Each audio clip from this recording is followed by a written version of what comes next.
Un ami africain me dit toujours que si tu veux voir où tu vas, regarde d'où tu viens. Et je pense que dans ce cas-là, aujourd'hui, je pense que c'est bien de regarder d'où nous venons, parce que le cheminement est loin d'être au bout. La coopération avait des challenges importants à relever. Et elle a su les relever parce qu'elle était la coopération, parce qu'elle représentait le durable. Face à ces nouveaux challenges, et ce n'était pas facile, il n'y avait rien d'écrit à ce moment-là, la page était blanche, mais la coopération a répondu. Elle a pu très rapidement fournir des volumes pour aller vers ces nouveaux marchés. Il y avait une place à prendre, la place des vins de cépage. D'autres pays, grands producteurs de vins, ne l'ont pas fait. L'Espagne ne l'a pas fait, l'Italie ne l'a pas fait. Le sud de la France l'a fait. Aujourd'hui, on peut encore mesurer les conséquences de ces choix, de ces orientations qui ont été faites à ce moment-là. La coopération, là-dedans, a pu s'appuyer sur à la fois son organisation, à la fois sur un tissu humain, à la fois sur une capacité à renouveler le vignoble, à la fois sur une capacité à renouveler technologiquement le matériel et petit à petit redevenir un interlocuteur en même temps que la région, et je n'oublie pas bien entendu les grands vins qui ont commencé à apparaître et à naître au début comme des petites étoiles, et puis pour maintenant scintiller sur la carte de notre région comme autant d'étoiles qui nous font plaisir à la fois sur nos tables, mais aussi au niveau économique. Et la coopération a été capable de relever ce défi parce qu'elle était coopération et parce qu'elle pouvait s'appuyer sur la structure. Cette structure, cette chaîne, cet héritage dont je vous ai parlé tout à l'heure, au début de mon intervention. Et jusqu'à maintenant, il y a eu cette progression, cette évolution avec, on l'a entendu dans le film, on l'a entendu, la viticulture va bien. Moi, je dirais plutôt la viticulture va mieux. Ce n'est pas gagné encore, ce n'est pas gagné. Nous avons écrit la première page de l'histoire du nouveau Languedoc. Et en tant que vigneron coopérateur, je suis fier parce que la coopération en a sa part et l'Institut, bien entendu, aussi. Aujourd'hui, nous sommes un peu comme au début des années 80. Le monde change, le monde se bouleverse partout. Et il y a, à l'intérieur de ce monde mouvant, qu'on a du mal à comprendre quelquefois, une pression sociétale forte, de la même façon qu'elle avait été au début des années 80. Aujourd'hui, le consommateur du vin ne veut plus forcément ce que voulait son prédécesseur 30 ans ou 40 ans auparavant. Il ne demande pas seulement du terroir, des qualités organoleptiques, il veut autre chose. Il n'est pas un jour sans qu'il y ait le mot pesticide dans la presse. Donc il y a une pression sociétale forte. Et des enjeux importants qui arrivent. Des enjeux majeurs pour, bien entendu, la coopération. Quels sont ces enjeux majeurs? Répondre à ce nouveau challenge environnemental. Nous n'avons pas le choix, nous devons le faire. Plutôt si nous avons un choix, celui d'écrire ce que nous voulons, celui de décider ce que nous voulons. Si nous ne le faisons pas, c'est d'autres qui le feront à notre place. Ce sera Auchan, ce sera Carrefour ou d'autres. Donc là, de ce côté-là, nous avons le choix de vouloir écrire notre avenir. Mais nous allons y revenir à la fin de mon propos. Deuxième élément, deuxième enjeu pour la coopération, les hommes, les jeunes, le passage de témoins, la formation.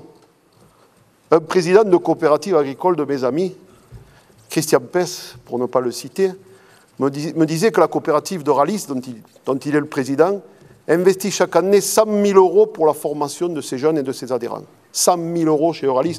Bien sûr, c'est une grosse structure dont le chiffre d'affaires avoisine le milliard d'euros, mais c'est un chiffre qui doit nous interpeller. Donc la formation de nos jeunes, Deuxième enjeu, deuxième challenge. Troisième challenge, la technologie. Être à la pointe de la technicité, de la technologie. Aujourd'hui, comme au début des années 80, la technologie change. Ce n'est pas les pressoirs qui changent, ce n'est pas les cuves, ce n'est pas les machines, mais c'est l'électronique. Et toute la précision qui va avec, et tout ce qui fait que le pilotage devient de plus en plus pointu et donne de plus en plus de possibilités. Donne plus de possibilités pour passer devant et pour aller, je l'ai entendu dans le film, vers l'excellence. Et dans cet enjeu-là de la technologie, de la technicité dans laquelle je mettrai la matière grise, bien entendu, je vais inclure l'Institut. J'ai suivi le rapport stratégique qu'a présenté Olivier tout à l'heure. Ce qu'est en train d'écrire, ce qu'est en train de tracer l'ICV, c'est déjà un balisage pour nos structures, qu'elles soient coopératives, qu'elles soient caves particulières, un balisage du futur. Bien entendu, il faut alimenter ce travail, il faut le nourrir d'idées, de réflexions, de propositions, mais déjà le chemin commence à être tracé et bravo à l'équipe, bravo à toute l'équipe de l'Institut de penser à 2025, c'est pas si loin que ça finalement. Le dernier challenge, bien entendu, c'est le marché. Être présent, être compétitif sur les marchés. Je me souviens, l'année dernière, il y a eu une réflexion à France-Agrimer. Quelle doit être notre ambition? Notre ambition, bien entendu, en tant que vigneron français, c'est d'être les meilleurs au monde. Comme les rugbymen All Blacks sont les meilleurs au rugby, les Français doivent être les meilleurs au monde. Et notre région, le sud de la France, le Languedoc, nous devons faire partie intégrante de cette grosse équipe meilleure au monde dans les années 2020-2025 et ne pas se rater comme nous l'avons fait en 1980, comme nous avons pris le bon virage à temps, nous l'avons bien pris, il y avait de la place pour nous. Au niveau environnemental, il y a aussi de la place de le faire. Ça va être peut-être plus difficile parce que le système finalement fonctionne bien et c'est toujours difficile de réagir et de se remettre en question quand on fonctionne bien. Donc il y a un avenir magnifique pour notre région, pour notre viticulture et les balisages sont là, il n'y a qu'à remplir les cases blanches les unes après les autres, vendange après vendange. Dernier point, l'Europe.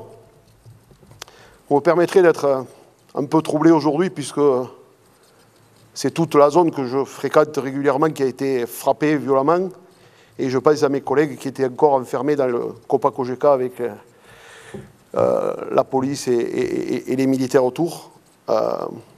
C'est un drôle de monde. Malgré ce, show must go on et il faut penser à l'avenir et à la viticulture. Là aussi, les challenges européens, il faut écrire notre avenir. Il ne faut pas laisser écrire notre avenir à d'autres. Il ne faut pas laisser écrire notre avenir à Pernod Ricard. Notre avenir doit nous appartenir. Nous sommes dans une démocratie. La preuve, elle a été visée aujourd'hui fortement. La démocratie européenne doit nous aider à avancer.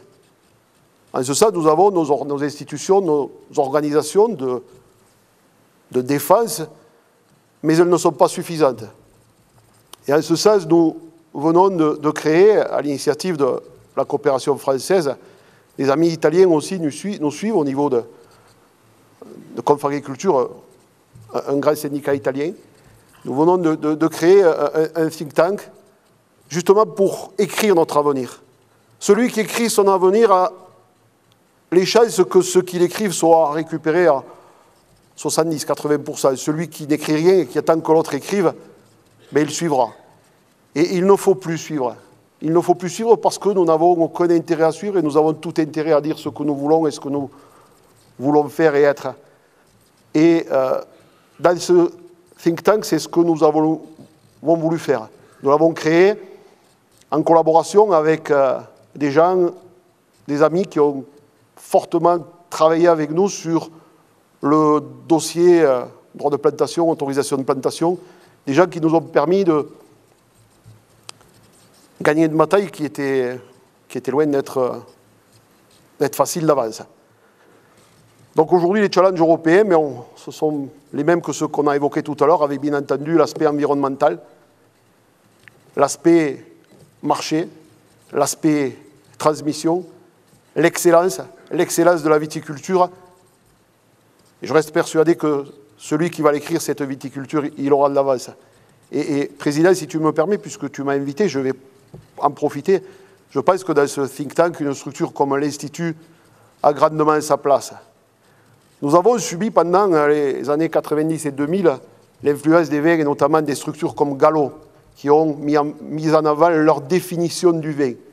Nous avons une autre définition du vin, nous avons un autre modèle. Nous voulons avancer sur notre modèle.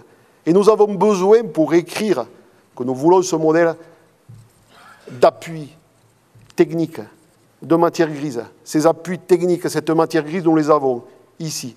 Et donc, Président, je te demande, la cotisation n'est pas très élevée, je te demande de convaincre tes amis du conseil d'administration à nous rejoindre au plus tôt dans cet institut, qui est aussi un institut. Donc, je ne vais pas parler plus longtemps. Je vous remercie de m'avoir écouté. J'espère que mon discours spontané vous a séduit et à plus tard.